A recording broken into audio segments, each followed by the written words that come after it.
தமிழுக்காக போராட்டம் நடத்துவது, இந்தி திணிப்பை எதிர்ப்பது தவறு என்று சொன்னால் அந்த தவறுக்கு நீ என்ன தண்டனை கொடுக்க வேண்டுமோ கொடு, நான் மன்னிப்பு கேட்டு ஒரு காலத்திலும் பின்வாங்க மாட்டேன் என்று சொன்ன தந்தை பெரியாரை தமிழுக்கு விரோதி என்று இன்றைக்கு ஒரு தருதலை பேசிக் கொண்டிருக்கிறது. இதை நாம் அனுமதிக்கலாமா? பேரறிஞர் அண்ணாவின் பெயரால் கோவில்களில் சிறப்பன்னதானம் ஒருத்தர் செய்கிறார், யாரோ செய்கிறார்கள். கேஸ் என்ன கேஸ்? ஒரு கடவுள் நிந்தனையாளர் பெயரில் நீங்கள் அன்னதான சோறு போடுவதா? அதை எச்ராஜா கருமாதி சோறுன்னு எழுதுறான். சோறு போடக்கூடாது, கல்வி கொடுக்க கூடாது, கல்யாணம் பண்ண கூடாது, அந்த காசை கோயிலுக்குள்ளே வைக்கணும். எப்படி? என்னைக்காவது ஒரு நாள் ஆர்டிகிள் 26 பயன்படுத்தி அந்த கோயில் எங்க சொத்துன்னு நாங்க நிரூபிப்போம். அப்ப நாங்க வாரி சுருட்டுறதுக்கு சொத்து வேணுமோ இல்லையோ? எங்க நடந்தது? சிதம்பரம் நடராஜர் கோயில் அதுதான் நடந்தது. ஒரே ஒரு வருஷம் அறநிலைத்துறை கட்டுப்பாட்டில் இருந்தது. 1 கோடிக்கு மேல வருமானம். அடுத்த வருஷம் கணக்காட்டுறான், பாப்பான் கோயிலை மீட்டுட்டேன்ட்டு 300 ரூபாய் கணக்காட்டுறான். 1 கோடி எங்க இருக்கு? 0.1% கூட காட்ட மாட்டியா? அவனை திட்டுறேன், கடுமையா திட்டுறேன்னு சொல்றையே, அவனால உன் குடி கெட்டு போய் கிடக்கு. அவன் உன்னை வேசி மகன் சொல்லி திட்டுறான். கோயில்ல அர்ச்சனைன்ற பேர்ல உன்னை அசிங்க அசிங்கமா திட்டுறான். இப்ப நம்ம ஊர்ல திட்டுறதுக்கு பேரே அர்ச்சனை தான். வாத்தியார் இன்னைக்கு அர்ச்சனை பண்ணிட்டாரா அப்படின்னா என்ன அர்த்தம்னா, வாத்தியாரு வார்த்தையிலேயே கொண்டுட்டாரு அப்படின்னு அர்த்தம் இல்லையா? ஏன் அந்த வார்த்தை அப்படி பயன்பாட்டுக்கு வந்தது? கோயில்ல ஒரு சூத்திரம் போனா சூத்திரன்னு மந்திரம் சொல்றான். அதாவது பொது இடத்துல கெட்ட வார்த்தை பேசக்கூடாதுன்னு நமக்கு சொல்றான். அவன் சாமி சந்நிதியில நின்று பேசுறான், அசிங்க அசிங்கமா பேசுறான். நான் இவரை இன்னாருக்கு கூட்டி கொடுத்தேன், இவரை இன்னாருக்கு வச்சுக்கிட கொடுத்தேன், நான் சொல்லல. இது எல்லாம் அம்பேத்கரும் சொல்லிட்டாரு, தந்தை பெரியார் சொல்லிட்டாரு. பல்வேறு வழக்குகள்ல மேற்கோள் காட்டப்பட்டு விட்டது. பல்வேறு பார்ப்பனர்களே அதுக்கு விளக்கம் எழுதி இருக்கிறாங்க, பார்த்து படிச்சு. இன்றைக்கு நாம் பேசிக் கொண்டிருக்கின்ற இந்த நேரத்தில் மகாராஷ்டிராவில் என்ன நடந்து கொண்டிருக்கிறது என்பதிலிருந்து நாம் சில விஷயங்களை பேச வேண்டும் என்று நினைக்கிறேன். அதிலிருந்து தொடங்கி சுயமரியாதை இயக்கம் என்ன செய்தது, அதில் குடியரசினுடைய பங்கு என்னவாக இருந்தது என்று பேசலாம் என்று நினைக்கிறேன். வீட்டில் நாமெல்லாம் குழந்தைகளாக இருக்கும் பொழுது நம்முடைய அப்பா நமக்காக நொங்கு வாங்கிட்டு வருவார். வெயில் காலங்களில் நொங்கு வாங்கிட்டு வருவார். அந்த நொங்கு வாங்கிட்டு வரும் பொழுது பனங்காயை தூக்கிட்டு வர மாட்டார். ஒரு ஓலையில் நொங்கை மட்டும் மடித்து கொண்டு வருவார். அந்த நொங்குல தோல் தடியாக இருந்தால் அந்த தோலையும் நீக்கிட்டு எவ்வளவு இலகுவா சாப்பிடணுமோ அவ்வளவு இலகுவா நொங்க கொண்டு வந்து கொடுப்பார். அழகா ஹார்ட்டின் ஷேப்ல இருக்கும், கடிச்சா சாறு வரும், குடிச்சிட்டு ஜாலியா இருப்போம். இப்போ குழந்தையாக இருக்கும் பொழுது பனைமரம் அப்படி ரோட்ல நிற்கும் போது பார்க்கும்போது இதுலயா நொங்கு வருது? ஏன்னா பனைமரம் வந்து எப்பயுமே வந்து ஊருக்கு வெளியே அல்லது ஒத்தையா நிற்கும் அல்லது தனியா 1-2 நிற்கும். கிட்ட போனா மூத்திர வாடை அடிக்கும். பெரிய பெரிய தோப்புகள் அல்ல, சின்ன வெளியே நம்ம பார்க்குற இடங்கள்ல சொல்றேன். இதுல எப்படா நொங்கு வருது அப்படின்றது தோணும். அப்போ அப்பா என்ன செய்வார் அப்படின்னா, கடைக்கு போய் அந்த கடையில் விற்பனை செய்பவர் வந்து அந்த பனங்காயில் இருக்கக்கூடிய சுற்றி இருக்கக்கூடிய மட்டையெல்லாம் முறித்து அந்த நொங்கை சரியாக நோண்டுனாதான் நொங்கு கிடைக்கும். அதை குத்துனோம்னா நொங்கு சதறிடும். அப்புறம் அது நொங்கா இருக்காது, அது வந்து எதுக்குமே உதவாது, விற்பனைக்கு உதவாது, சாப்பிட உதவாது. அப்போது இன்றைக்கு நாமெல்லாம் என்ன புரிதல் இருக்கிறோம்? இப்போ சமீபத்தில் நேற்று கூட ஒரு கூட்டம், செயற்குழு கூட்டம் என்கின்ற பெயரில் ஒரு கட்சியினர் நடத்தினார்கள். அதில் பேசும் பொழுது டேக்கன் ஃபார் கிராண்டடாக சில விஷயங்களை பேசுகிறார்கள். தமிழர்கள் தான் பாஜகவை விரட்டி அடித்து விட்டோமே, தமிழர்கள் தான் பார்ப்பன ஏகாதிபத்தியத்தை விரட்டி அடித்து விட்டார்களே, பாஜகவை விரட்டி அடித்து விட்டார்களே, இன்னும் என்ன இருக்கிறது என்று பாஜகவை விரட்டி அடிப்பது என்னவோ ரொம்ப சர்வ சாதாரணமாக தமிழன் அவன் போகிற போக்கில் நிகழ்த்தி விட்ட ஒரு காரியமாக பேசுகின்ற ஒரு நிலைமை இருக்கிறது. அப்போ இந்த நுங்கு எப்படி நம்ம கைக்கு கிடைச்சதுன்னா, நம்ம அப்பா எப்படி அந்த நுங்கை வந்து செதறாம நோண்டி அழகா எடுத்து சாப்பிடுவதற்கு கையில் கொடுக்கிறாரோ, இந்த சமூகத்தில் எதுவெல்லாம் பகுத்தறிவுக்கு ஒவ்வாததாக இருந்ததோ, எதுவெல்லாம் சுயமரியாதைக்கு ஒவ்வாததாக இருந்ததோ, எதுவெல்லாம் தேவையற்றதாக இருந்ததோ அதையெல்லாம் உரித்து எறிந்துவிட்டு அறிவு என்னும் நுங்கை நமக்கெல்லாம் தந்து சென்றவர் நம்முடைய தந்தை பெரியார் அவர்கள். அதை அவர் தந்த பாத்திரத்திற்கு பெயர்தான் குடியரசு. அந்த பாத்திரம் பெரிய கடையாக மாறும் பொழுது அது சுயமரியாதை இயக்கமாக பரிணமித்து நிற்கிறது. இப்போ இந்தி திணிப்பு என்று வந்தால் ரொம்ப சர்வ சகஜமாக இன்றைக்கு நமக்கு இருக்கக்கூடிய உணர்வு என்னவென்றால், தமிழ்நாட்டில் அப்படியெல்லாம் இந்தியை திணித்து விட முடியாது, தமிழ்நாட்டில் அப்படியெல்லாம் யாரும் வேறு ஒரு மொழியின் ஆதிக்கத்தை நம்மேல் திணித்து விட முடியாது. எங்கிருந்து இந்த பொது புத்தி அல்லது எங்கிருந்து இந்த அடிப்படை சிந்தனை வருகிறது? ஒரு மொழியை திணிக்க வருகிறான், அவனுக்கு இந்தியாவில் இருக்கக்கூடிய எல்லா அடிப்படை கட்டமைப்புகளும் வசதியானதாக இருக்கிறது, எல்லா கல்வி நிலையங்களும் அவனுக்கு ஏற்றது போல வடிவமைக்கப்பட்டிருக்கிறது, எல்லா அதிகார மையங்களும் அவன் சொல்லுகின்றதையெல்லாம் நிறைவேற்றுவதற்காகவே உருவாக்கி வைக்கப்பட்டது போல செயல்பட்டு கொண்டிருக்கிறது. அப்படி இருந்தும் தமிழ்நாட்டில் அப்படியெல்லாம் அவனால் நுழைச்சிட முடியாது, அதெல்லாம் ஒன்றும் நடக்காது, பார்த்துக்கலாம் அப்படின்னு தமிழன் வந்து கேஷுவலாக நடந்து போறான் என்றால் இந்த உணர்வு எங்கிருந்து வந்தது? இன்றைக்கு மகாராஷ்டிராவில் என்ன நடந்து கொண்டிருக்கிறது என்றால் அது என்ன நிறுவனம்னு தெரியல. எனக்கு தெரிந்த அது அரசு நிறுவனமாக இருக்கும் நினைக்கிறேன். ஏன்னா அந்த நிறுவனத்தின் வாசலில் ஒரு CISF வீரர் நிற்கிறார். ராணுவ உடை அணிந்த ஒரு வீரர் பாதுகாப்புக்கு நிற்கிறார். அப்ப கண்டிப்பாக அந்த இடம் ஒரு ஒன்றிய அரசு தொடர்பான அலுவலகமாக இருக்கும் என்று பார்க்கும் பொழுது அந்த வீடியோவில் பார்த்து புரிந்து கொள்ள முடிகிறது. அதில் ஒரு கூட்டமாக சென்று அந்த பில்டிங்கை 4 பேர் கல்லை விட்டு அடின்னு அடைக்கிறான். அந்த CISF வீரர் வந்தார் அப்படின்னா தள்ளி விட்டுட்டு கல்லை விட்டு அந்த கண்ணாடி கதவுகளை எல்லாம் உடைத்து துவம்சம் செய்து கொண்டிருக்கிறார்கள். என்னவென்று பார்த்தால், இந்தி மொழியே எங்கள் மீது ஆதிக்கம் செய்ய வருகிறாயா, ஓடிப்போ எங்கள் நாட்டை விட்டு என்று மராட்டிய மாநிலத்தை சேர்ந்தவர்கள் இந்திக்கு கல்லை எறிந்து சமாதி கட்டி கொள்வதற்காக தொடங்கி இருக்கிறார்கள். அந்த போராட்டம் இன்றைக்கு மகாராஷ்டிராவில் வலுப்பெற்று இருக்கிறது. அந்த போராட்டம் வலுப்பெற்று இருக்கும் சூழலில் ஏன் அதை குறிப்பிடுகிறேன் என்றால், அந்த போராட்டம் எப்போ வலுப்பெறுகிறது? 2025 அந்த போராட்டம் அங்கு வலுப்பெற்று இருக்கிறது. அதில் அந்த மாநிலத்தில் பால் தாக்கரே அப்படின்ற அந்த நபர், இந்தியா முழுவதும் கலவரங்கள் என்று சொன்னால் ஒரு சில பெயர்கள் ஞாபகத்திற்கு வரும் என்றால் பால் தாக்கரேவின் பெயர் நமக்கு ஞாபகத்துக்கு வரும். அவருடைய உறவினர் ராஜ் தாக்கரே அப்படின்னு ஒருத்தர் இருக்கிறார். அவருடைய மகன் உத்தவ் தாக்கரே அப்படின்னு ஒருத்தர் இருக்கிறார். இவர்கள் 2 பேரும் விலகி இருந்தவர்கள். நீண்ட காலத்திற்கு பிறகு ஒரே மேடையில் தோன்றி அந்த மேடையில் மகாராஷ்டிரா நவநிர்மாண் சேனா என்கின்ற அமைப்பை நடத்தி வருகின்ற ராஜ் தாக்கரே என்கின்ற நபர் சொல்லுகிறார், தாதா பூசே என்கின்ற அமைச்சர் என்னை பார்ப்பதற்காக என்னுடைய வீட்டிற்கு வந்தார். தயவு செய்து நான் சொல்லுவதை காது கொடுத்து கேளுங்கள் என்று சொன்னார்.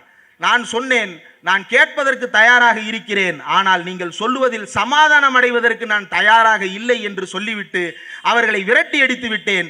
எங்கள் மாநிலத்தில் ஒருபோதும் இந்தி திணிப்பை நாங்கள் ஏற்றுக்கொள்ள மாட்டோம்.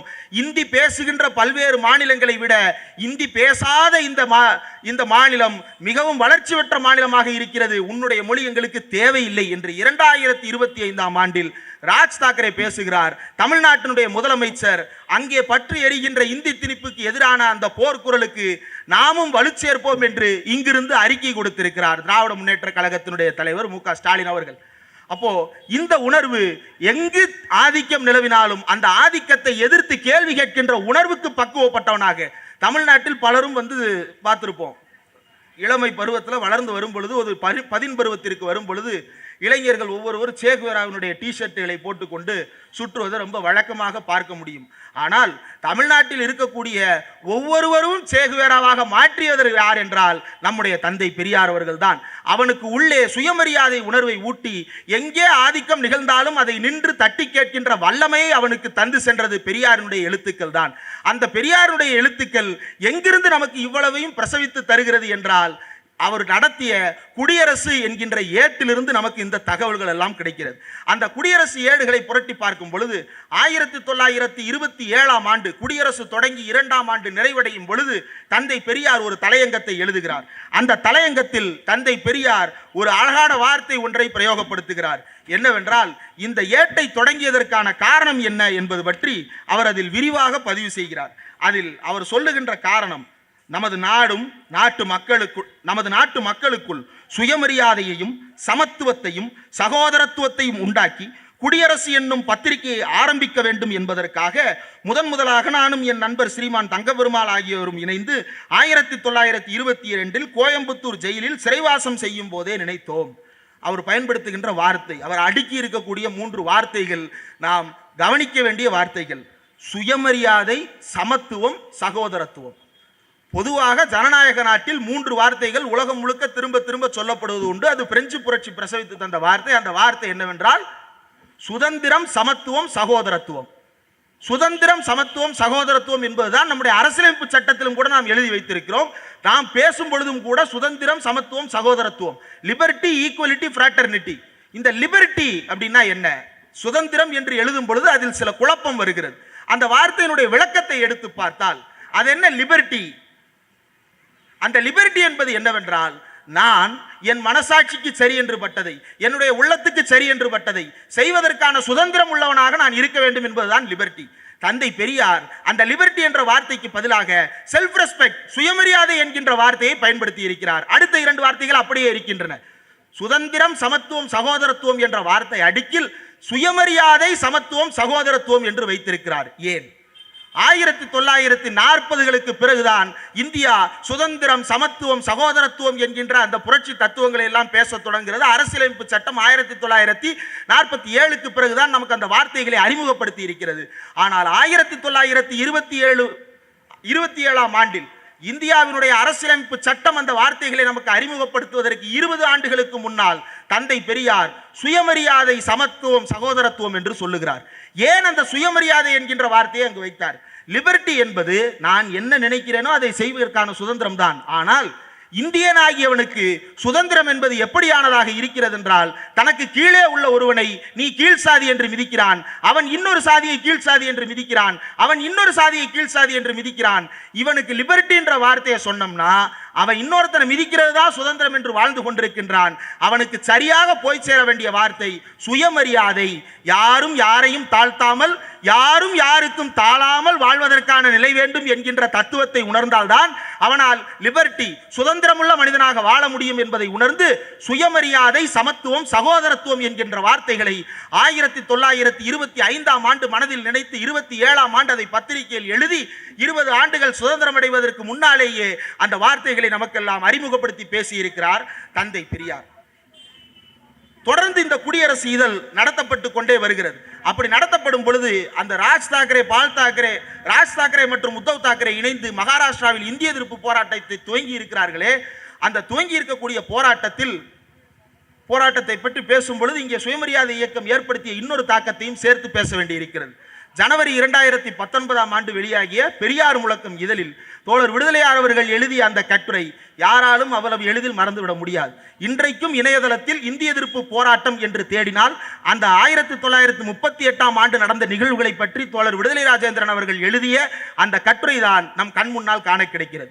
அந்த கட்டுரையை வாசித்துவிட்டு, ஒரு தடவை வாசித்து விட்டவனை விடுங்கள், அதை எத்தனை முறை வாசித்தாலும் மானமும் அறிவும் உள்ள எவனாக இருந்தாலும் இந்திய எவனாவது கொண்டு வந்தால் முதல் படை வீரனாக நான் நிற்பேன் என்கின்ற உணர்வை அந்த கட்டுரை தொடர்ந்து சொல்லிக் கொண்டே இருக்கும்.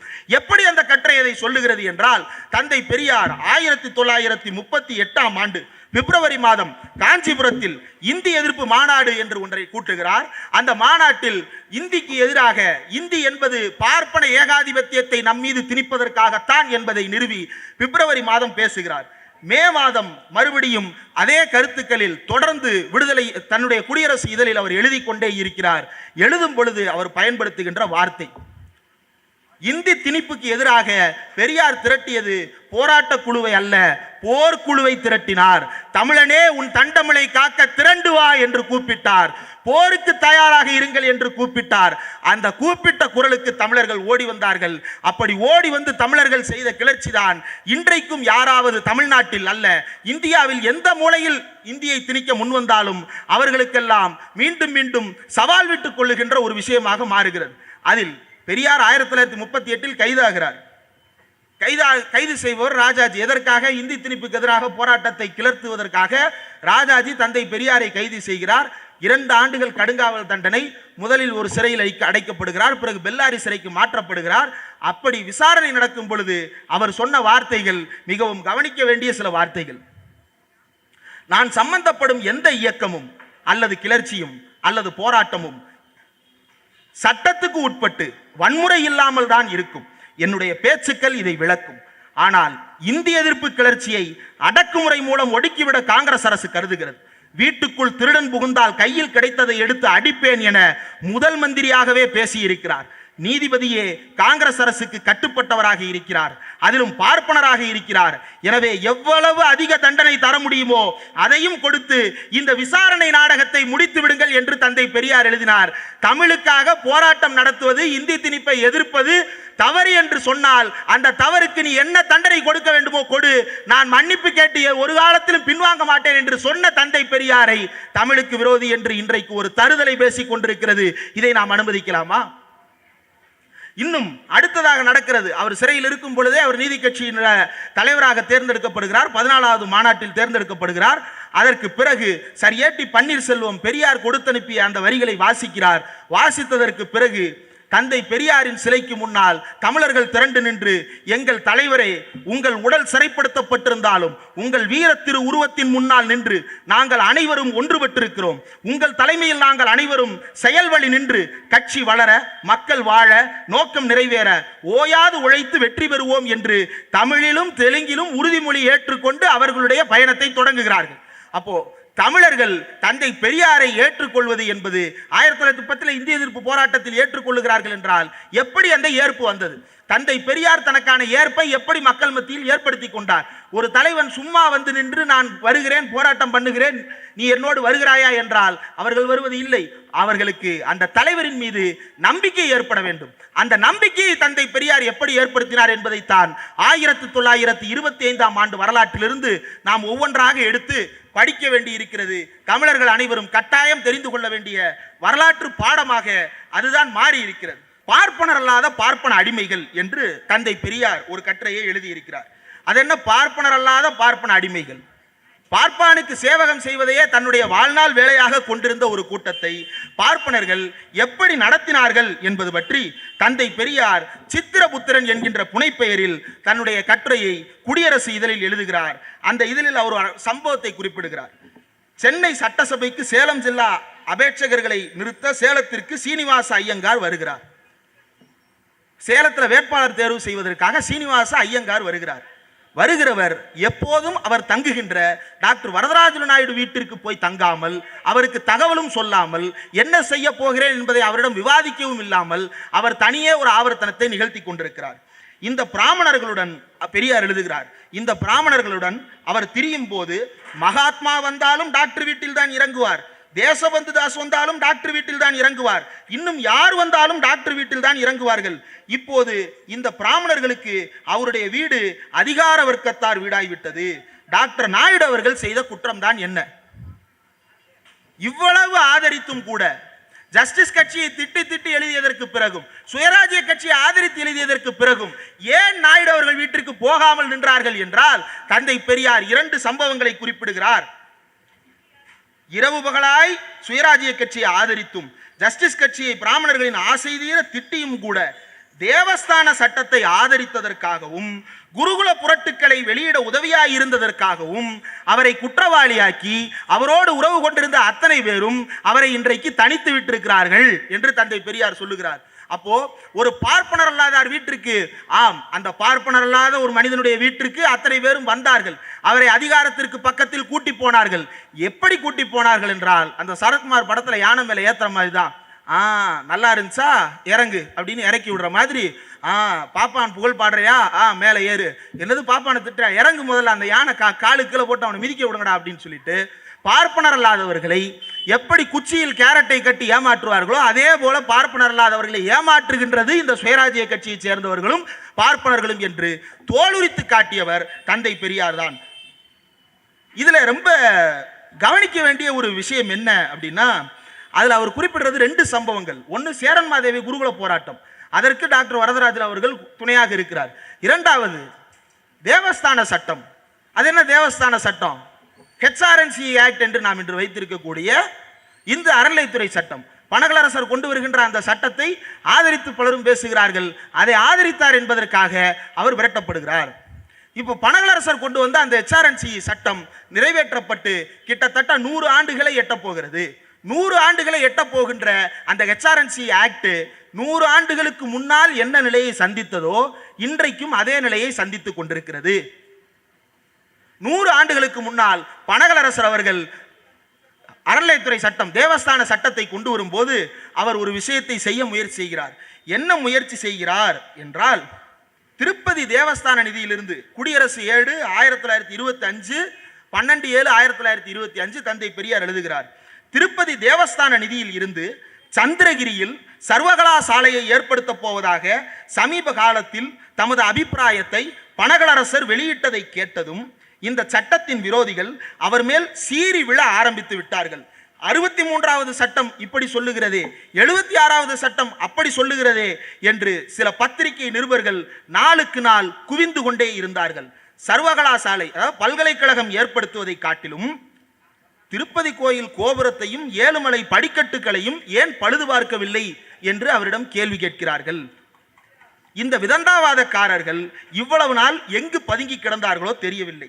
தேவஸ்தானத்திற்கு திருப்பதிக்கு 17-18 லட்சம் ரூபாய் வருஷ வருமானம் வருகிறது. அதில் செலவு 7-8 லட்சம் ரூபாய் போக 10 லட்சம் ரூபாய் மிஞ்சுகிறது.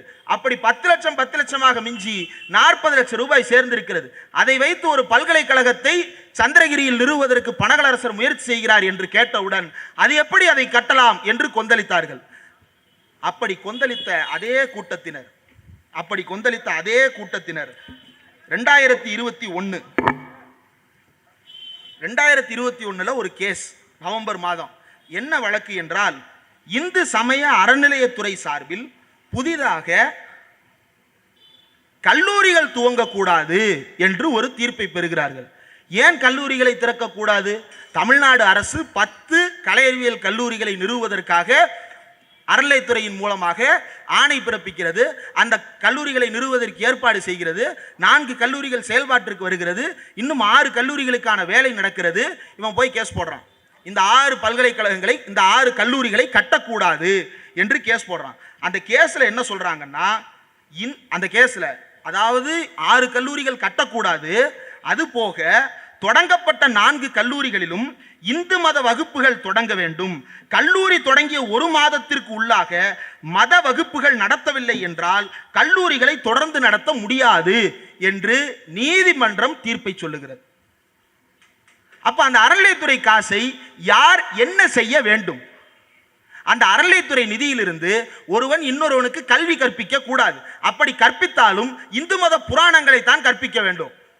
சரி, கல்வி நிலையம் கட்டக்கூடாதா? விட்டுறலாம். என்ன பண்ணலாம்? கல்யாண மண்டபம் கட்டலாம். தமிழ்நாடு அறநிலையத்துறை அதையும் முடிவு செய்கிறது. கோயில் நிதியில் திருமண மண்டபங்கள் கட்டுவது என்று முடிவு செய்து வேலையை துவங்குகிறது. துவங்கும் போது ஜூன் மாதம் 2025 கடந்த மாதம் வழக்கு. என்ன வழக்கு? கோயில் நிதியில் திருமணங்கள் கட்டக்கூடாது. அதற்கு என்ன காரணங்கள் சொல்றாங்க அப்படின்னா, அறநிலையத்துறை சட்டப்படி கோவில் நிதியை நலிவடைந்த கோவில்களில் அறப்பணி மேற்கொள்ள பயன்படுத்தலாம். இந்து மதத்தை பரப்ப கல்வி நிறுவனங்கள், ஆதரவற்றோர் இல்லங்கள், மருத்துவமனைகள் துவக்க கோவில் நிதியை பயன்படுத்தலாம். வணிக நோக்குடன் திருமண மண்டபம் அமைக்க கூடாது. அவன் தான் போன கேஸ்ல என்ன சொன்னா, அதான் இந்த கேஸ்ல அவன் என்ன சொல்றான், இந்து மதத்தை பரப்ப மற்றும் கல்வி நிறுவனங்களை தொடங்க அறநிலையத்துறை கோயில் நிதியை பயன்படுத்தி கொள்ளலாம், சட்டத்தில் இடம் இருக்கிறது. வணிக நோக்கத்துடன் திருமண மண்டபம் கட்டக்கூடாது அப்படின்னு கேஸ் போடுறான். போன கேஸ்ல தான் என்ன சொன்னா, கல்வி நிலையங்கள் கட்டக்கூடாதுன்னா. இந்த கேஸ்ல என்ன சொன்னா, கல்வி நிலையம் கட்டலாம், திருமண மண்டபம் கட்டக்கூடாது அப்படின்னு சொல்றான். அப்போ அந்த கோயில் காசுல கல்யாணமும் பண்ணக்கூடாது, கல்வியும் வழங்கக்கூடாது, கருமாதியாவது பண்ணலாமா கூடாதா அப்படின்னு யாராவது ஒருத்தர் பொதுநல வழக்கு போட்டு மாண்புமிகு உயர்நீதிமன்றத்திடம் கேட்டு நமக்கு நல்ல தீர்ப்பை வாங்கி தருவார்கள் என்று நான் நம்பிக்கொண்டிருக்கிறேன். கல்யாணம் பண்ணக்கூடாது, கல்வி கொடுக்கக்கூடாது, வேற என்ன செய்யலாம்? இறுதிச் சடங்கு செய்வதற்கு அந்த காசு தருவீங்களா? அப்ப அந்த கோயில் அந்த காசை குவித்து வைத்துக் கொண்டு என்ன செய்ய போகிறாய்? கோயில்களை அறநிலையத்துறையிடம் இருந்து மீட்க வேண்டும் என்று ஒரு பக்கம் குவிந்து கொண்டிருக்கிறார்கள். என்ன செய்ய போகிறாய் அந்த நிதியை? அதெல்லாம் நீங்க கேட்க கூடாது. அது அப்படியே இருக்கணும். அது தெய்வ சொத்து, அதை தொடக்கூடாது. அது தெய்வ சொத்து, தொடக்கூடாது என்றால் அந்த தெய்வம் யாருக்குத்தான் தெய்வமாக இருக்க போகிறது? ஒருத்தனுக்கு படிக்க கூடாது. சரி, சோறு போடலாமா? சோறு போடலாமா?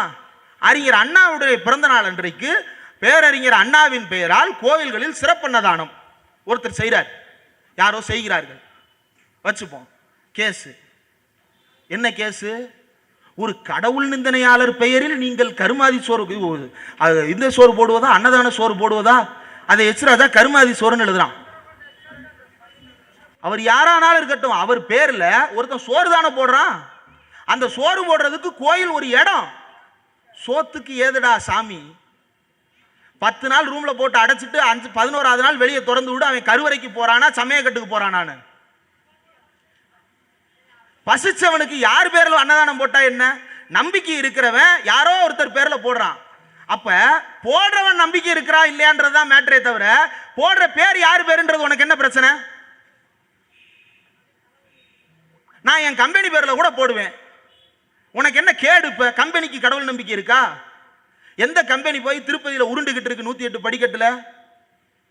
அப்போ இப்படி சோறு போடக்கூடாது, கல்வி கொடுக்கக்கூடாது, கல்யாணம் பண்ணக்கூடாது. அந்த காசை கோயிலுக்குள்ளே வைக்கணும். எப்படி?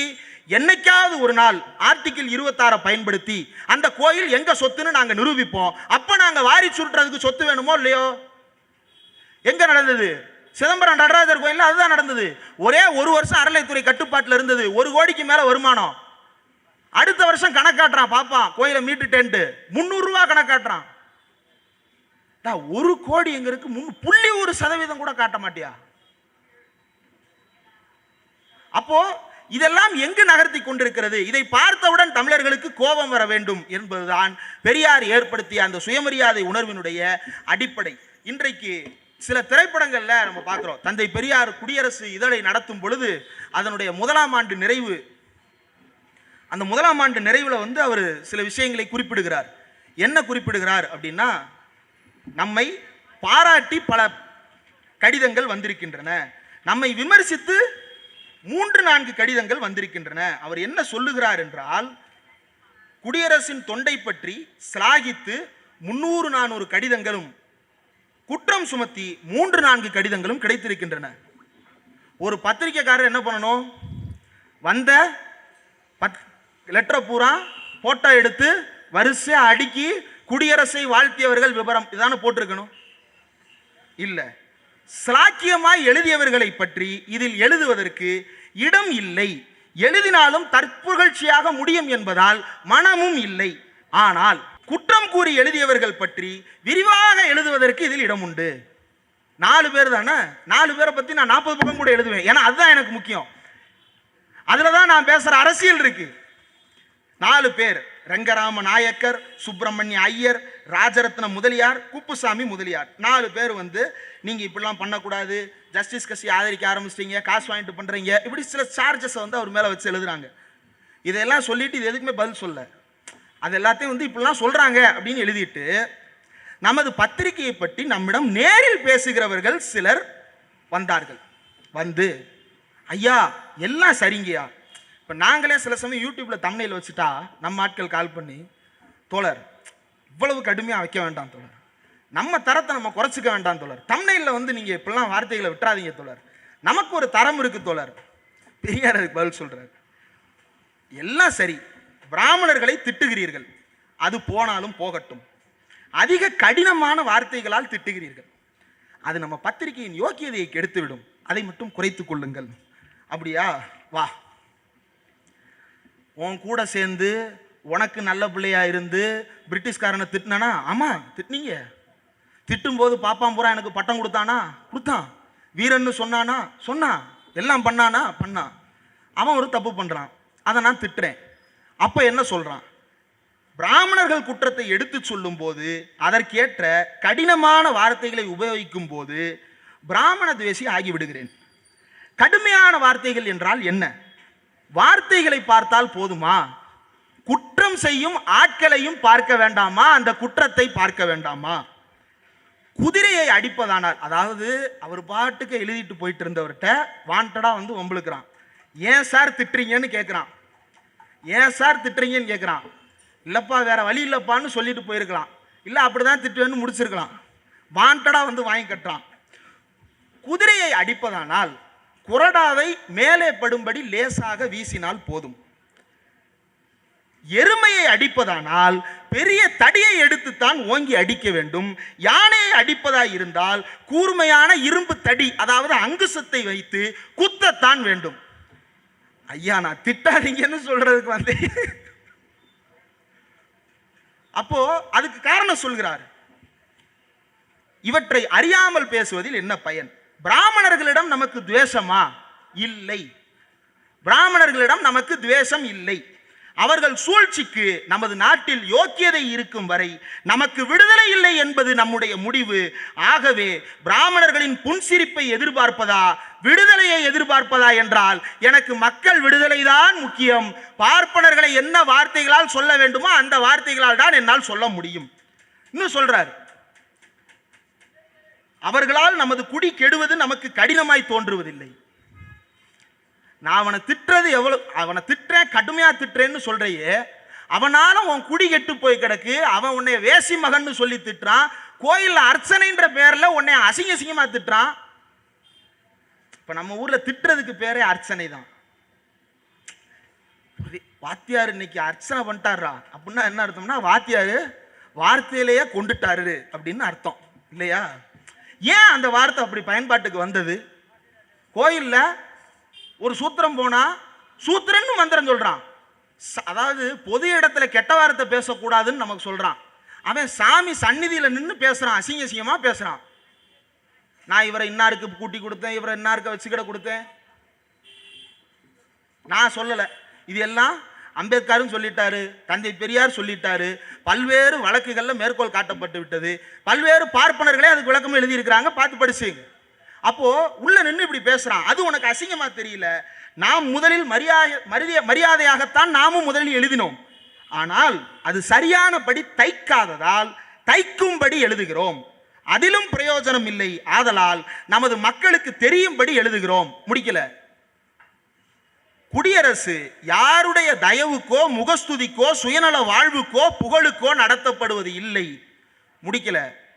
யோக்கியமாய் உண்மையாய் நடக்கக்கூடிய காலம் வரை நடக்கும். அவ்விதம் நடக்க அதற்கு யோக்கியதை இல்லையானால் தானே மறைந்து விடுமே அல்லாமல் மானம் கெட்டு விலங்குகளைப் போல உயிர் வாழாது என்று சொன்னவர் தந்தை பெரியார். இந்த வேலையை செய்யத்தான் நான் வந்திருக்கிறேன். இந்த வேலையின் மூலமாகத்தான் நீ எங்கே தவறு செய்கிறாய், எங்கே கோட்டை விடுகிறாய் என்பதை நான் சுட்டிக்காட்ட முடியும். நான் சுட்டிக்காட்டுவதற்கு கோபப்படுகிறாயே, அதைவிட கேவலமான நிலையில் உன்னை வைத்திருக்கிறானே, அதற்கு உனக்கு ஏன் கோபம் வர மாட்டேங்கிறது என்பதுதான் தந்தை பெரியார் எழுப்பிய கேள்வி. இதுல ரொம்ப சுவாரஸ்யமான ஒரு சம்பவம் 1926 நடக்குது. என்ன நடக்குதுன்னா, தென்காசி கோவில்ல அங்க இருக்கிற தேவஸ்தானம் ஒரு முடிவு எடுக்குது. என்ன முடிவு எடுக்குது? மந்திர உச்சாடனம் முடிந்ததற்கு பிறகு தேவாரம் பாடிவிட்டு பிறகு பிரசாதம் கொடுக்கலாம் என்று ஒரு முடிவை எடுக்கிறார்கள். இதுல என்ன கேடு? ஒன்னு என்ன சொல்லணும், நான் பாடணுன்னே பசிக்கும், நான் மட்டும் சாப்பிட்டு போறேன்னு சொல்லணும். பாடுறவங்க நின்று கேளுங்க, பாடாதவங்கள விட்டுருங்கன்னு சொல்லணும். இது யோக்கியன் செய்யும் செயல் இல்லையா? அவன் என்ன பண்றான்னா, அவ்வூர் பார்ப்பனர்கள் எல்லாம் ஒன்று கூடி பார்ப்பன ஸ்திரீகள், புருஷர்கள், குழந்தை குட்டிகள் சகிதம் யாரும் அந்த கோயிலுக்கு இனிமேல் போகக்கூடாது என்றும், சுவாமியை தரிசிக்க கூடாது என்றும், பரிகாரம் முதலிய வேலைகளை செய்யக்கூடாது என்றும். இது மட்டும் இல்லை, கோயில்ல தேவாரம் பாட சொல்லிட்டான், அதனால நான் கோயிலுக்குள்ள போக மாட்டேன்றது ஒண்ணு. அந்த சாமி நம்முடைய தெருவழியில் வந்தால் கதவை அடைத்துக் கொண்டு உள்ளே உட்கார்ந்து கொள்ள வேண்டும் என்றும் அந்த பார்ப்பனர்கள் முடிவெடுத்திருப்பதாய் நமக்கு தெரிய வருகிறது. ஆகவே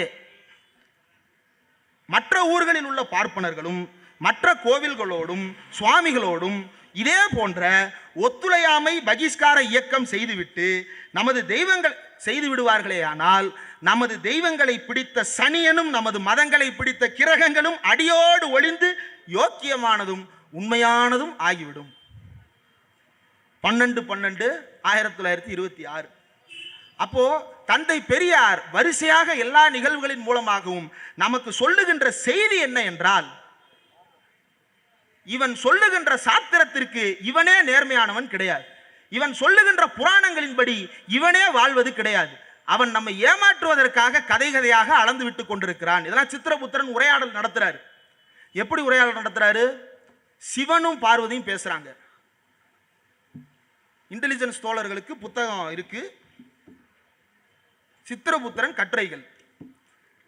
அதுல அவர் என்ன சொல்றாரு? சிவனுக்கும் பார்வதிக்கும் உரையாடல். என்ன உரையாடல்?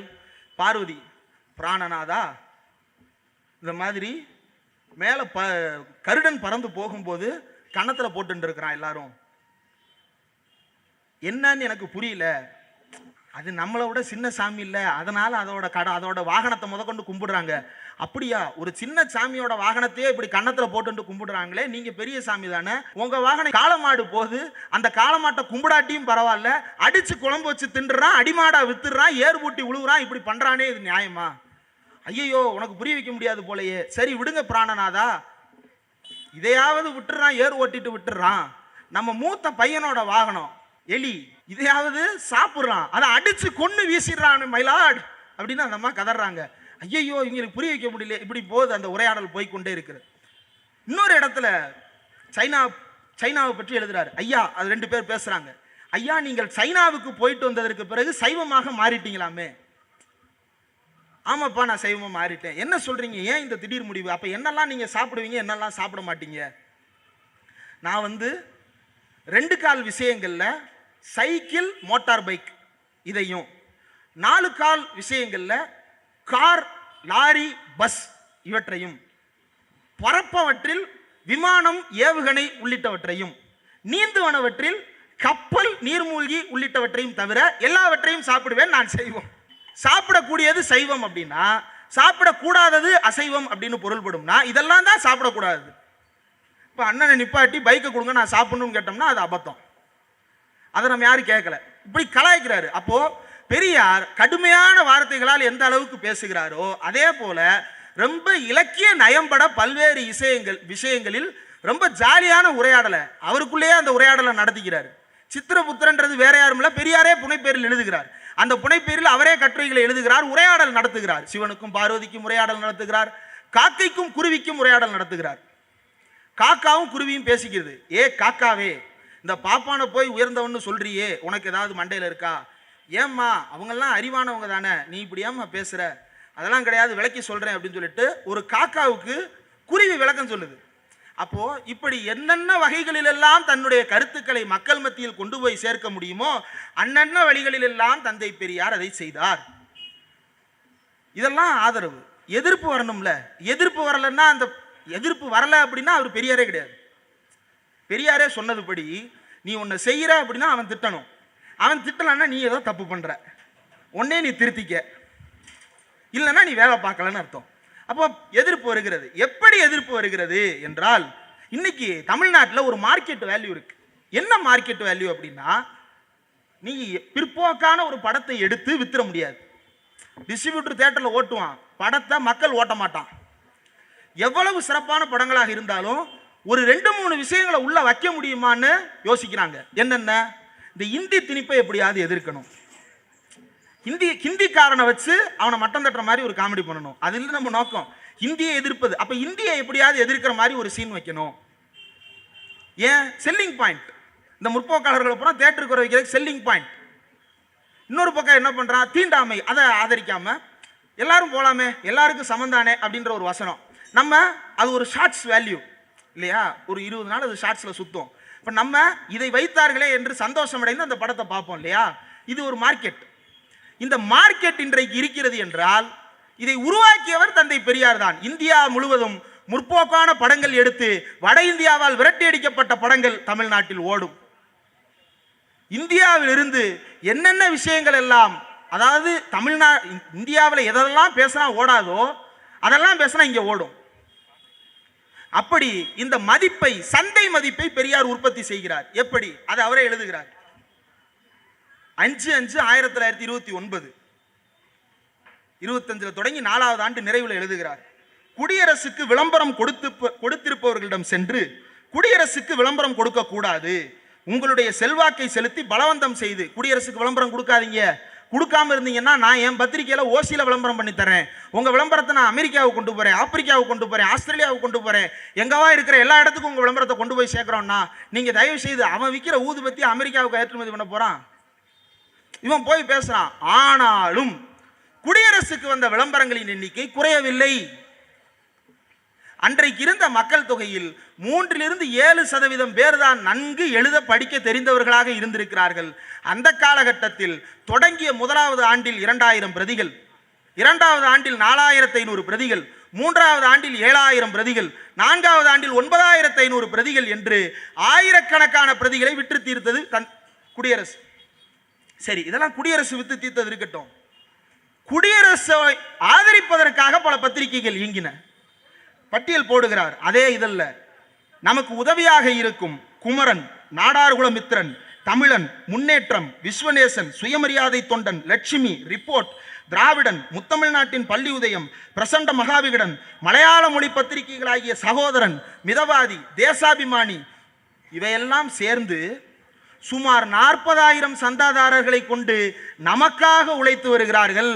குடியரசு நேரடி விற்பனை 10,000 சந்தா என்றால் குடியரசை ஆதரித்து வந்தவர்களுடைய சந்தாக்கள் 40,000. ஆக 4வது ஆண்டில் 50,000 பிரதிகளை ஒட்டி குடியரசு விற்று கொண்டிருந்தது. இதுதான் தந்தை பெரியார் தமிழ்நாட்டிற்கு கொடுத்தது. என்ன கொடுத்தார்? அதில் அந்த தட்டில் வைத்து அவர் கொடுத்த அந்த நொங்கு என்ன? அதுதான் இன்றைக்கு நாம சொல்றோம் இல்லையா, சில விஷயங்களை சொல்லும் போது தமிழை ஒத்துக்க மாட்டான் சார், பாப்பான் தான் உயர்ந்தவன் சார், தமிழை ஒத்துக்க மாட்டான் சார், அவன் சாதி வெறியனா இருந்தா கூட பாப்பா எனக்கு மேலன்னு சொன்னா ஒத்துக்க மாட்டான் சார் அவன் அப்படின்னு சொல்றோம். இந்தி திணிப்பு அதெல்லாம் இங்க எடுபடாது சார், அதெல்லாம் இங்க வேலைக்கு ஆகாது சார். மதுரையில முருகன் மாநாடுன்னு ஒன்று நடந்துச்சு, முருகன் பக்தர்கள் மாநாடுன்னு. நம்ம தோழர்கள் அவங்க இன்னைக்கு வேற இடத்துல கூட்டத்தில் பேசிட்டு இருக்கிறாங்க. அன்பகத்தில் ஒரு கூட்டம் நடக்குது, அங்கே பேசுறாங்க. அரவிந்த் மற்றும் சதீஷ் செல்லதுரைன்னு 2 ஊடகவியலாளர்கள் நம்ம கரிகாலனுடைய ட்ரைப்ஸ் சேனல்லையும் நம்ம மகிழ்நன் கசீப் அவர்கள் நடத்துகின்ற அரண்சை சேனல்லையும் இருக்கிறவங்க அங்கே போயிருந்தாங்க. போயிட்டு அவங்க வந்து கொடுக்குற காட்டுற ஃபுட்டேஜ், அவன் வந்து கழுத்தில் காவி துண்டு போட்ட ஒரு சங்கி. அவன் வந்தது எதுக்குன்னு கேட்டால் சாமி கும்பிட வந்தேன்னு சொல்கிறான். சாமி கும்பிட்டு என்ன செய்ய போகிறீங்க? மதத்தை காப்பாற்ற போகிறேன். ஆனால் கலவரம் வந்துடும் சொல்கிறாங்களே சார், அது தப்பு சார். அவன் சங்கி, அவன் சொல்கிறான் கலவரம் கூடாது சார், அது தப்பு. நம்ம என்னன்னாலும் பேசலாம் சார். ஒருத்தர் எப்படி சார் அடிக்கிறது? நாளைக்கு அவர் பிரியாணி கொடுப்பாரு, நான் சாப்பிடுவேன், நான் பலகாரம் கொடுப்பேன், அவர் சாப்பிடுவார், அது தப்பு சார். அவன் சங்கி. அவன் எதுக்கு சங்கியா இருக்கானே தெரியாம சங்கியா கூட்டு போய் உட்கார வச்சிருக்கான், ஏதோ ஒரு காரணத்தை சொல்லி. இப்படி ஒரு பொது புத்தி இங்கே உருவாவதற்கு தந்தை பெரியார் தான் அடித்தளத்தை உருவாக்கி தருகிறார். அவரே சொல்லுகிறார், குடியரசினுடைய இதழ்களில் அவர் சொல்லுகிறார். இது போலவே கல்யாண முறையிலும் சாதாரணமாய் எதிர்பார்க்க முடியாத அளவுக்கு சீர்திருத்தமும் கலக்கும் மன உணர்ச்சியில் ஆண்களை விட பெண்களுக்கு அதிக ஆவலும், பெண்ணுரிமையில் ஆண்களை விட அதிகமான உரிமை பெண்களுக்கு வேண்டும் என்று பெண்களே கருதத்தக்க வண்ணமும் ஆண்கள் சிறிதும் ஆட்சேபிக்க முடியாமல் தலை குனிந்து ஒப்புக்கொள்ள வேண்டியது தானே தவிர வேறு எந்த உணர்ச்சியையும் அவர்களிடம் வெளிப்படுத்த முடியாது. குடியரசு தொடங்கிய 2வது வருஷம் 3வது வருஷத்துல சொல்றாரு, இனி எந்த ஆம்பளையும் பொம்பளைக்கு உரிமை கிடையாதுன்னு பொதுவெளியில் பேச மாட்டான். அவன் வாயை பொத்தி கொண்டு தலை குனிந்து போனாலும் போவானே தவிர அவன் வாயை திறக்க மாட்டான். ஏன் திறக்க மாட்டான்? பெரியார்னா பயம். அந்த பூதம் கண்ணு முன்னாடி வந்து நிற்கும். சாமி கண்ணை குத்துமான்னு தெரியாது, அந்த தடி மண்டையிலே அடிக்கும். எப்படிரா நீ பேச போச்சு அப்படின்னு 4 பேர் நிற்பான், சட்டையை பிடிப்பான். அந்த பயம் அவர்களுக்கு வந்தது. ஆக இப்படி பேசிக்கொண்டிருந்த பார்ப்பனர்களை எல்லாம் கையையும் காலையும் கட்டி வாயை மூடி உட்கார்றா என்று உட்கார வைத்தவர் தந்தை பெரியார். அந்த இடத்தில் தந்தை பெரியார் நமக்கு சில விஷயங்களை எச்சரிக்கையாக விட்டு செல்லுகிறார். என்ன எச்சரிக்கைகளை விட்டு செல்லுகிறார் என்றால், குடியரசினுடைய முதல் சில இதழ்களில் சில ஆண்டுகளில் பார்க்கும் பொழுது வீரையன் அப்படின்ற நபரை பற்றி நிறைய குறிப்புகள் வருகிறது. எந்த இடத்துலையும் அந்த வீரையன் என்ற நபரை விமர்சிக்கவே இல்லை. ஆர் வீரையன் அப்படின்றவர், அவர் யாரு அப்படின்னா ஒரு ஆதி திராவிடர் சமூகத்தை சேர்ந்தவர், கோவை பகுதியை சேர்ந்தவராக இருக்கலாம் என்று கருதப்படுகிறது. அந்த ஆதி திராவிடர் சமூகத்தை சேர்ந்த ஆர் வீரையன் அவர்கள் அன்றைக்கு மாகாண சட்டசபைக்கு நியமன பிரதிநிதியாக போறார். 2 பேர், ஒன்னு இவர், இன்னொரு பக்கம் MC ராஜா. அப்ப வீரையனை பத்தி பெரியார் எழுதும் பொழுது வீரையன் சில சட்ட திருத்தங்களை கொண்டு வருகிறார். அந்த சட்ட திருத்தங்களை வைத்து பெரியார் தன்னுடைய இதழில் அந்த சட்ட திருத்தத்திற்கு ஆதரவாக பார்ப்பனர் அல்லாத சட்டமன்ற உறுப்பினர்கள் ஆதரவு தெரிவிக்க வேண்டும் என்று எழுதுகிறார். என்ன எழுதுகிறார் அப்படின்னா, கிராம பஞ்சாயத்து மெம்பர்கள் ஸ்தானத்திற்கு தாழ்த்தப்பட்ட வகுப்பிலிருந்து சில பிரதிநிதிகளை சர்க்கார் நியமிக்க வேண்டும் என்று அவர் ஒரு சட்ட திருத்தத்தை கோருகிறார். இதற்கு தேர்தல் மூலமாக தீண்டாதார் என்போர் ஸ்தானம் பெற முடியாமல் இருக்கிறபடியால் முனிசிபாலிட்டி, ஜில்லா, தாலுகா போர்டுகள் போல கிராம பஞ்சாயத்து சபைக்கும் தாழ்த்தப்பட்டோர் நியமனம் கிடைத்தால் ஸ்தானம் பெற முடியும், இல்லாவிட்டால் அவர்களுக்கு அங்கு இடம் கிடைக்காது என்பதை அவர் சொல்லுகிறார். சொல்லிட்டு தந்தை பெரியார் இப்ப அவருடைய கருத்தை சொல்றார். ஆதலால் சட்டசபையில் இருக்கும் பிராமணர் அல்லாதவர் யாவரும் இதை ஆதரித்து அந்த வகுப்புக்கு உண்டான நியாயமான உரிமையை அளிக்க தாங்கள் தயாராக இருப்பதாகவும் தெரிவிக்க வேண்டும்படியும் கேட்டுக்கொள்ளுகிறோம். அடுத்து கொடுப்பதுதான் நமக்கான செய்தி. இம்மாதிரி நாம் ஒவ்வொரு வகுப்பாரின் உரிமைகளையும் அவர்களுக்கு அளித்து எல்லாரும் சமம் என்கின்ற தத்துவத்தை முதலில் நிலைநிறுத்தி விட்டோமே ஆனால் நமது சர்க்கார் கூட யோக்கியமாய் நடந்து கொண்டால் ஒழிய இந்தியாவில் வாழ முடியாது என்ற நிலைமையை ஏற்படுத்தி விடலாம். வகுப்புரிமை பிரச்சாரத்திற்கு எப்போது பார்ப்பனர் அல்லாத மக்கள் எல்லாம் உடன்பட்டு ஒன்றுபடுகிறார்களோ அப்போதுதான் அரசுக்கு ஒரு பயம் ஏற்படும். அந்த பயம் எப்படிப்பட்ட பயமாக இருக்கும்? இந்தியாவில் யோக்கியமாய் வாழ முடியாதவனால் வாழவே முடியாது என்கின்ற நிலை ஏற்படுத்துவதற்கு ஒரே ஒரு வழி, அந்த வழி வகுப்புரிமை. அந்த வகுப்புரிமையை சுதந்திரம் அடைந்து 75 ஆண்டுகளுக்கு பிறகு இப்போது தேசிய அளவில் ஒரு அரசியல் அலையாக ராகுல் காந்தி பேசத் தொடங்கி இருக்கிறார். ராகுல் அவர்கள் பேசியதற்கு பிறகு பெரியார் என்ன சொல்றாரு? இந்த உணர்ச்சியை எல்லாருக்கும் தூண்டி விட்டு விட்டால் கவர்மெண்ட்டுக்கு பயம் வந்துடும், நாம யோக்கியமா நடக்கணும் அப்படின்னு. அப்போ இப்ப என்ன நடக்குது அப்படின்னா, அவன் யோக்கியமா வாழ்றானோ இல்லையோ, யோக்கியமாக வாழுவது போன்ற தோற்றத்தையாவது அவன் காட்ட வேண்டும் என்று நினைத்தால் ஒழிய அவனால் இங்கு ஆட்சி செய்ய முடியாது. அதனாலதான் நாங்களும் சாதிவாரி கணக்கெடுப்பு நடத்துறோம் சாமின்னு வந்து நிற்கிறான். ஆனால் அதில் இருக்கக்கூடிய சிக்கல் என்னவென்றால், திரு வீரையன் அவர்களுடைய சட்ட திருத்தங்களை சொன்னேன் இல்லையா, அப்படி சொல்லும் போது பெரியார் அங்க குறிப்பிடுகிறார், கிறிஸ்தவர் வகுப்புவாரி உரிமை கேட்பதை எதிர்க்க திரு குழந்தை போன்றவர்களையும், மகமதியர் வகுப்புவாரி உரிமைகளை கேட்பதை எதிர்க்க ஜனாப் ஷாபி மகமது, ஜனாப் ஹமீத் கான் போன்றவர்களையும், பிராமணர் அல்லாத இந்துக்கள் வகுப்புவாரி உரிமை கேட்பதை எதிர்க்க திரு வி கல்யாண சுந்தர முதலியார் போன்றவர்களையும் அவர்கள் கையில் வைத்திருப்பதால் அவர்களுக்கு கவலை இல்லை. ஆனாலும் வகுப்புவாரி பிரதிநிதித்துவம் வேண்டும் வேண்டாம் என்பதும் அந்தந்த வகுப்பு மகாநாடுகளுக்கு தான் பாத்தியப்பட்டதே தவிர ஸ்ரீமான் சீனிவாச ஐயங்காரால் சுவாதீனப்படுத்தி கொண்ட தனிப்பட்ட ஒரு சிலர்களுக்கு அல்ல.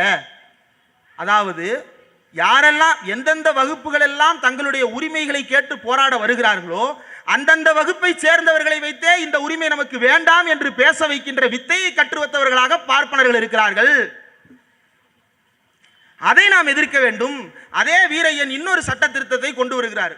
கேட்கிறார், என்ன கேட்கிறார் அப்படின்னா, பொது இடங்களில் அனைவரும் நடமாட உரிமை உண்டு, அந்த உரிமையை மறுப்பவர்களுக்கு 100 ரூபாய் அபராதம் போட வேண்டும் அப்படின்னு சட்டமன்றத்தில் கொண்டு வரார். கொண்டு வருவதை பார்ப்பனர்கள் எதிர்க்கிறார்கள்.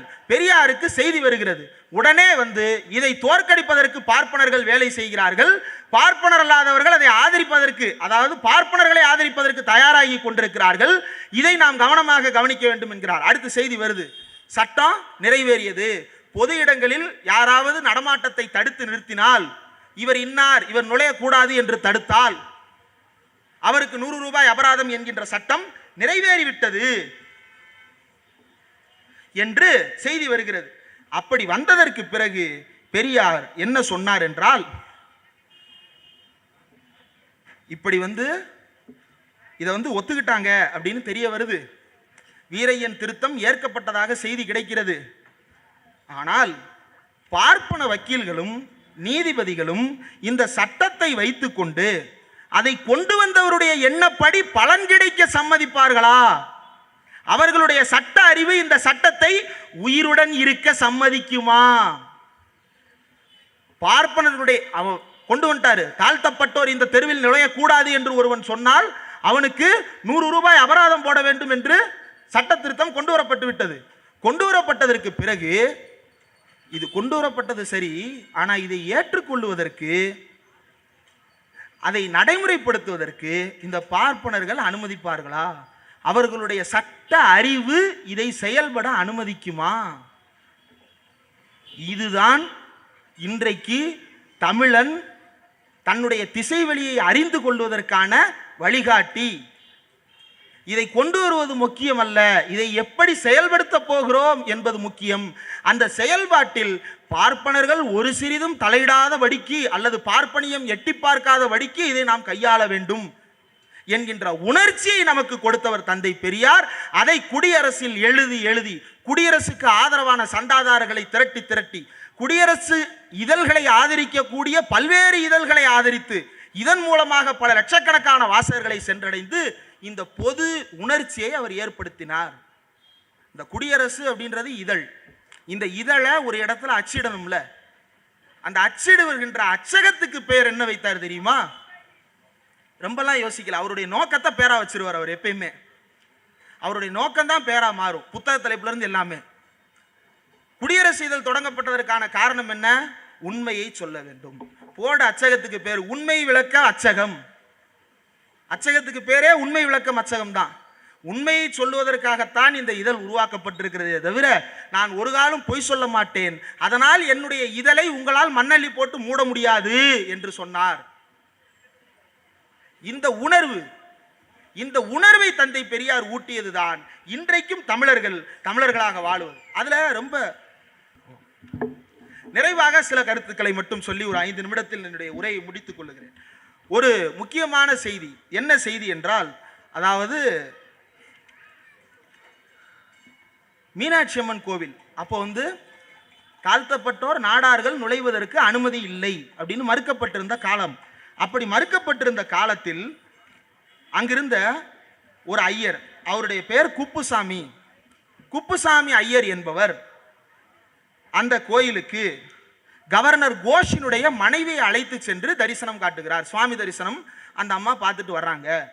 அப்ப தந்தை பெரியார் என்ன சொல்லுகிறார் என்றால், அவன் வார்த்தையிலேயே, அந்நிய மதத்தவர் நமது மதத்தையும் சாமிகளையும் பார்த்து பரிகாசம் பண்ணுகிறவர், நமது மதத்துக்கு விரோதமாய் பிரச்சாரம் செய்து மதம் மாற்றி கொண்டிருப்பவர்களை ஆதரித்து அவர்களையெல்லாம் கோயிலுக்குள் கூட்டிட்டு போற. யார் உன் மதத்துக்கு எதிரின்னு சொன்னியோ அவன், யார் உன் மதத்தில் இருக்கிற ஆளுங்களை பூரா பண்ணுக்கு ரொட்டி கூட்டு போறான்னு சொன்னியோ அவன். ஆனா யாரை விடமாற்ற? இப்படிப்பட்ட ஒருவரை நமது கோயிலுக்குள் மரியாதை விருதுகளுடன் கூட்டிக் கொண்டு போய் காட்டி நற்சாட்சி பத்திரம் பெறுகிறோம்.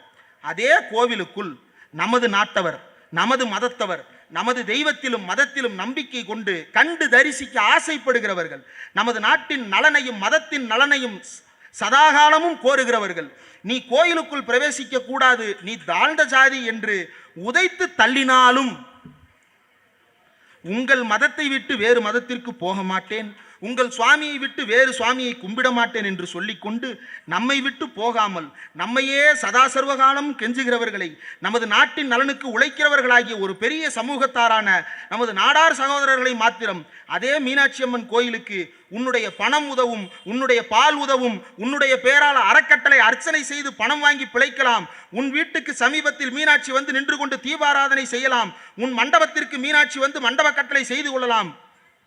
ஆனால் நீ மட்டும் கோயிலுக்குள் வரக்கூடாது, வந்தால் எங்க சாமியோட பவர் குறைஞ்சிரும். நாடார்கள் கட்டி இருக்கின்ற மண்டபத்தில் சுவாமி தரிசனத்திற்கு வருகிறது, நாடார்கள் தெருக்களுக்கு சாமி தரிசனத்துக்கு வருகிறது. ஆனால் அந்த நாடார்கள் கோயிலுக்குள் வரக்கூடாது. ஆனா கோஷ் மனைவி போலாம். நான் இந்த மதத்தை விட்டு போக மாட்டேன்னு இந்துவா வாழ்ந்துட்டு இருக்கிற ஒருத்தன் உள்ள போகக்கூடாது. இது இப்படி அடிப்படையான உணர்வுகளை தந்தை பெரியார் நம்முடைய மனங்களில் இருந்து தட்டி எழுப்பிக் கொண்டே இருக்கிறார். அப்படி எழுப்பியவர் அதை ஒரு காலத்திலும் கைவிட மாட்டேன் என்கின்ற உத்தரவாதத்தோடு தான் தொடர்ந்து எல்லா வேலைகளையும் செய்து கொண்டே இருந்தார்.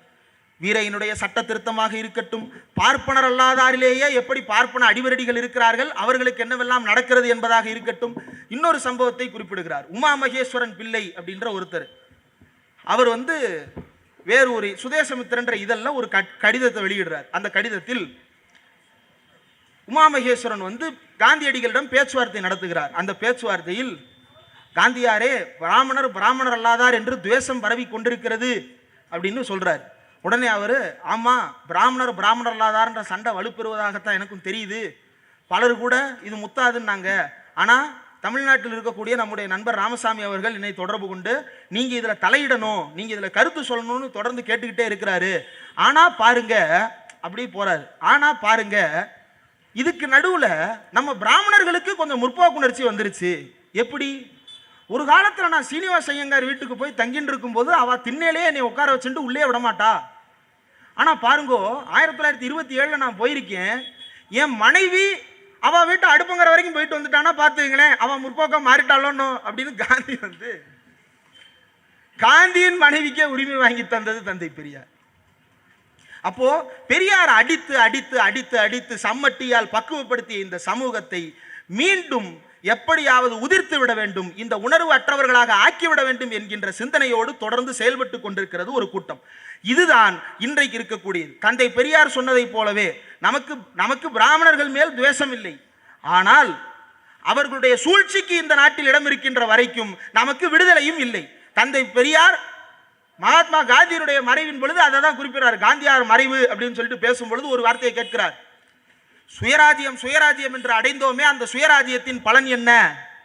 ஒரு பாப்பான் காந்தியை சுட்டு கொன்னான். இதுதான் இந்த சுயராஜ்யத்திற்கு கிடைத்த பலனா? இதுதான் சுயராஜ்யத்தின் விலையா?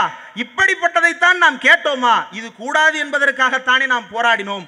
இன்னும் கொஞ்ச காலம் இருந்திருந்தால் அவரும் எங்களோடு தொடர்ந்து உரையாடலின் மூலமாக வேறு பக்கம் யோசித்திருப்பதற்கான சாத்தியக்கூறுகள் வந்து கொண்டிருந்த காலகட்டத்தில் ஒரு பாப்பான் தன் குலத்துக்கே இழிவை தேடிக்கொண்டானே, இதை என்னவென்று சொல்லுவது என்று தந்தை பெரியார் எழுதுகிறார்.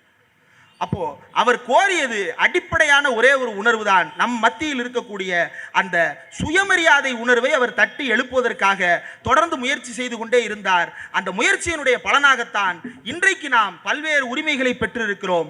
இன்றைக்கு ஆட்டோல எழுதுறோம், என்ன எழுதுறோம்? நாம் இருவர் நமக்கு ஒருவர். கரெக்ட். நாம் இருவர் நமக்கு இருவர்ன்றது 20 வருஷம் முன்னாடி. இப்ப நாம் இருவர் நமக்கு ஒருவர். இப்போ மாடர்னா வேற மாறிடுச்சு. இது கவர்மெண்ட் வாசகம். மாடர்ன் வாசகம் என்ன? நாமே குழந்தை, நமக்கு எதற்கு குழந்தை? ஆட்டோவில் எழுதுறான். பெரியார் ஒரே ஒரு புக்கு போட்டார், 1927 போட்டார். இந்த கற்ப கொடுமைகள் ஒளிந்தாலொழிய ஆண் பெண் சமத்துவம் ஏற்படாது என்றார். கற்பப்பையை அறுத்தெறிய வேண்டும் என்றார். சொன்ன போது என்ன சொன்னா? மனித குலத்துக்கே எதிராக இருக்கிறார், நம்ம மதத்தையே அழிக்க பார்க்கிறாரு, இந்துக்கள் புதிதாக பிறக்கக்கூடாது என்பதற்காக இப்படி திட்டத்தை சொல்லுகிறார் திரு நாயக்கர் அவர்கள் அப்படின்னு எழுதிட்டு இருந்தான். அவனே இன்னைக்கு எழுதுறான், நாம் இருவர் நமக்கு இருவர், நாம் இருவர் நமக்கு ஒருவர், நாமே குழந்தை நமக்கு எதற்கு குழந்தைன்னு கவர்மெண்டே நாளைக்கு எழுத போற அளவுக்கு வாசகங்கள் மாறிக்கொண்டிருக்கின்றன என்றால் இதுதான் தந்தை பெரியார் இந்த சமூகத்தை இதை ஏற்கும் பொழுது தமிழ்நாட்டிற்கு வந்து பெரியதெல்லாம் இல்லை. தந்தை பெரியார் சமூக தளத்தில் அதை பிரச்சாரம் பண்றாரு. பிரச்சாரம் பண்ணிட்டு இருக்கிற காலத்தில் 10 பிள்ளைகள் பெற்றுக் கொண்டிருந்த வீடுகளில் 5ஆக குறைகிறது, 3ஆக குறைகிறது. கவர்மெண்ட் விளம்பரத்தை போடுது, ஒரே குழந்தையோடு நிறுத்திக் கொள்ளும் அளவிற்கு தமிழன் பக்குவப்பட்டு விட்டான். இதே விளம்பரத்தை தான் உத்தரப்பிரதேசலையும் பண்றான். அங்கேயும் அந்த ஊருக்காரனுக்கு அது புரியல. இங்கேயும் கவர்மெண்ட் விளம்பரம் தான் பண்ணுச்சு. இங்கேயும் கவர்மெண்ட் அன்னைக்கு போய் பிரச்சாரம் பண்ணாங்க, காண்டம் பயன்படுத்துவது எப்படி, பாதுகாப்பாக உறவு வைத்துக் கொள்வது எப்படின்னு அரசு ஊழியர்களை விட்டு பிரச்சாரம்லாம் பண்ணாங்க. இதையெல்லாம் ஏற்றுக்கொள்வதற்கு ஒரு மனப்பக்குவம் வந்தது என்றால் அந்த மனப்பக்குவத்தை தந்தை பெரியார் தான் தமிழ்நாட்டில் உருவாக்கினார். அதை ஏற்படுத்தி தந்த காரணத்தால் தான் இன்றைக்கு பல அதிர்ச்சியான விஷயங்கள் இருந்தாலும் கூட அவற்றையெல்லாம் மிக எளிமையாக நம்மால் கடந்து போக முடிகிறது. இதுதான் தந்தை பெரியார் குடியரசின் மூலமாக ஏற்படுத்திய பல்வேறு மாற்றங்களில் ஒரு சிலவற்றை தொகுக்க வேண்டும் என்று நினைத்தேன், பேச வேண்டும் என்று நினைத்தேன். உள்ளே இழுத்து கொண்டே போகிறது. நான் இன்னும் முடிக்கல. தலைப்பு மட்டுமே ஒரு 29 தலைப்பு எழுதி வச்சேன், 5 தலைப்பு முடித்திருக்கிறேன். பிறிதொரு நேரத்தில் மீதி இருக்கக்கூடிய 25 தலைப்புகளையும் எப்படியாவது பேசுவதற்கான முயற்சி செய்ய வேண்டும் என்று நினைக்கிறேன். நிறைவாக நாம் இன்றைக்கு புரிந்து கொள்ள வேண்டிய ஒரே ஒரு அடிப்படையான விஷயம், நம்முடைய தமிழ்நாட்டில் நம்முடைய தமிழர்கள் மத்தியில் பரவி இருக்கின்ற சுயமரியாதை உணர்ச்சியை கெடுப்பதற்காக, மத நல்லிணக்க உணர்வை கெடுப்பதற்காக, சமத்துவத்தை சீர்குலைப்பதற்காக, சமத்துவத்தை முழுமையாக அடைந்த நிலையிலிருந்து நம்மை பின்னுக்கு தள்ளுகிறார்கள் என்றெல்லாம் இல்லை. சமத்துவத்தை அடைவதற்கு சில படிகளை எடுத்து நாம் ஏறிக்கொண்டிருக்கும் பொழுதே அந்த படிகளை உடைத்தெறிவதற்கான வேலையை RSS சங் பரிவார கூட்டங்கள் செய்கின்றன. அதற்கு பெரியார் எப்படி எச்சரித்தாரோ, அவன் ஓபிசி ரிசர்வேஷனுக்கு எதிராக ஒரு ஓபிசியவே பேச வைப்பான், எஸ்சி ரிசர்வேஷனுக்கு எதிராக ஒரு எஸ்சியவே பேச வைப்பான், ஃபார்வர்ட் கம்யூனிட்டிக்குன்னு ஒரு ரைட்ஸ் கேட்டால் அதுக்கு ஒரு ஃபார்வர்ட் கம்யூனிட்டி ஆளையே வச்சு அதை எதிர்க்க வைப்பான். அதே பாணியை இன்றைக்கும் கையாண்டு கொண்டிருக்கிறார்கள். அதனால் தான் பார்ப்பனர் அல்லாத தலைவர்களை தலைவர்களாக மாற்றுவது, திரௌபதி முர்முவை குடியரசுத் தலைவராக மாற்றுவது என்று சமுதாயத்தை ஏமாற்றுவதற்காக இந்த பிழைப்பு வேலையை நடத்தி கொண்டிருக்கிறார்கள். இந்த பிழைப்பு வாதத்தில் அவர்கள் கெட்டிக்காரர்கள் என்பதை உணர்ந்ததால் தான் அவன் சட்டத்தை எல்லாம் ஒத்துக்குவான். ஆனால் அந்த சட்டத்தை அவனோட சட்ட அறிவை வச்சு எப்படி செயல்பட விடாமல் செய்யணுமோ அப்படி செயல்பட விடாமலும் செய்வான். ஒரு உதாரணம், உச்சநீதிமன்றத்துக்கு போய் தீர்ப்பு வாங்கிட்டு வந்தோம், ஆளுநர் கையெழுத்து போடணும்னு. நீ கையெழுத்தே போட வேண்டாம், நான் கொடுக்குறேன், கெசட்டில் போட்டுக்க அப்படின்னு உச்சநீதிமன்றம் அனுப்பி விட்டுருச்சு. ஆஹா, பிரமாதமான தீர்ப்பாச்சே, அருமையான தீர்ப்பாச்சே. ஆனால் இந்த இடத்துல நமக்கு வேற ஒன்று ஞாபகம் வரணும். என்ன ஞாபகம் வரணும்? பெரியார் கொடுத்த எச்சரிக்கை. இவர்கள் இந்த சட்டத்தை கொண்டு வந்தவர்களுடைய எண்ணப்படி கிடைக்க சம்மதிப்பார்களா? அவர்களுடைய சட்ட அறிவு அதை விட்டு வைக்குமா? அப்போ நம்ம என்ன சந்தோஷப்பட்டோம், கிடைச்சிருச்சா நீதி அப்படின்னு நினைச்சோம். அடுத்து என்ன பண்ணாங்க, அந்த சட்டத்தை நாம செயல்படுத்துவதற்கு வந்த உடனே ஒரு கேஸு. அந்த கேஸை வெக்கேஷன் பெஞ்சில் போடு, அந்த கேஸை இன்னைக்கே விசாரி, இன்னைக்கே இடைக்கால தடை கொடு. உச்சநீதிமன்றத்துக்கு போனா பொறுமையா பார்த்துக்கலாம், இது ஒன்றும் அவசரம் இல்லை. நீ அவசரம் இல்லைன்றதா அவங்க அவசரமா விசாரிச்சான்றதான் என் கேஸே. 2வது ஹியரிங் போயிருச்சு. என்ன சொல்றாரு நீதிபதி? பதில் கொடுங்க, அடுத்த ஹியரிங்ல பார்த்துக்கலாம் அப்படின்றாரு. 3 ஹியரிங் ஆயிருச்சு. 2வது ஹியரிங்ல அவர் இன்ட்ரிம் ஆர்டரே போட்டார். இவனார் வெக்கேஷன் பெஞ்சில் வச்சு விசாரிச்சிருக்கிறாங்க இவர் ஆனர். அதுக்கு தான் கேஸ். ஒன்றும் அவசரம் இல்லை, பொறுமையாக விசாரிக்கலாம். அப்போ அந்த சட்ட அறிவு இதை அனுமதிக்குமா என்று பெரியார் காட்டி அந்த எச்சரிக்கை மணியை நாம் இங்கே நினைவு கூற வேண்டி இருக்கிறது. நாம் இப்போது செய்ய வேண்டியது பெரியார் உருவாக்கி தந்த அந்த சுயமரியாதை தளத்தில் நம்முடைய பிரச்சாரத்தை தீவிரப்படுத்த வேண்டிய ஒரு காலகட்டத்தில் வாழ்ந்து கொண்டிருக்கிறோம். இந்த தீவிரப்படுத்தல் என்பது நமக்கு இப்ப சமீப காலமாக குறைந்து போனதான ஒரு தோற்றம் இருக்கிறது. தீவிரமான பிரச்சாரங்களை மீண்டும் முன்னெடுக்க வேண்டும். எனக்கு மகிழ்ச்சியாக இருப்பது என்னவென்றால், செய்திகளில் மட்டுமே பார்த்த அல்லது தாள்களில் மட்டுமே புத்தகங்களில் மட்டுமே படித்த நாத்திக பிரச்சாரம் என்பது மீண்டும் தமிழ்நாட்டில் தலையெடுக்க தொடங்கி இருக்கிறது. திராவிடர் விடுதலை கழகமாக இருக்கட்டும், பல்வேறு அமைப்புகளாக இருக்கட்டும், நமக்கெல்லாம் மான அறிவை புகட்டுவதற்காக, அறிவியல் அறிவை புகட்டுவதற்காக, இதுவெல்லாம் பக்தியால் நடப்பது அல்ல. யார் வேணாலும் குத்திக்கலாம், நாளைக்கு ஆயின்மெண்ட்டை போட்டால் நாளைக்கு சரியா போயிருன்றதை மக்கள் மத்தியில் வெளிச்சம் போட்டு காட்டுகின்ற பிரச்சாரத்தை தொடங்கி இருப்பது போலவே தமிழ்நாடு முழுவதும் அன்றைக்கு எப்படி குடியரசுக்கு ஆதரவாக தமிழர்கள் பல்வேறு இதழ்களை நடத்தி என்னென்ன பத்திரிகைகளை எல்லாம் நடத்தி இருக்கிறார்கள், அந்த பத்திரிகைகளின் மூலம் எல்லாம் அவர் பேசியதை அப்படியே எடுத்து பேசியவர்கள் பிரச்சாரம் செய்தார்களோ, அதே போல இயக்கங்கள் நடத்தக்கூடிய இந்த விஷயங்களை கேட்டுக்கொண்டிருக்கக்கூடிய பொதுமக்களும் இயக்கத்திற்கு ஆதரவளிப்பதன் மூலமாகவும் அந்த செயல்பாடுகளில் தங்களை ஈடுபடுத்திக் கொள்வதன் மூலமாகவும் செய்ய வேண்டும். அதற்கு நாம் வேலை திட்டங்களை வகுக்க வேண்டும். அந்த வேலை திட்டம் சிறப்பாக இப்போது நடைபெறுவதற்கு தொடங்கி இருக்கிறது என்பதை அறியும் பொழுது மகிழ்ச்சியாக இருக்கிறது. இன்னும் பல்வேறு விஷயங்கள் இருந்தாலும் கூட என்னை விட அனுபவத்திலும் என்னை விட குடியரசு இதழை பற்றியும் இன்னும் தீவிரமாக வாசித்து அவர் தமிழ்நாடு கண்ட தமிழ்நாட்டில் பெரும் மாற்றங்களை ஏற்படுத்திய போராட்டங்களை பற்றி தோழர் விடுதலை ராஜேந்திரன் அவர்கள் பேசுவதற்காக அடுத்திருக்கிறார். அவர் பேசுவதை கேட்க ஆவலோடு என்னுடைய உரையை நிறைவு செய்கிறேன். நன்றி.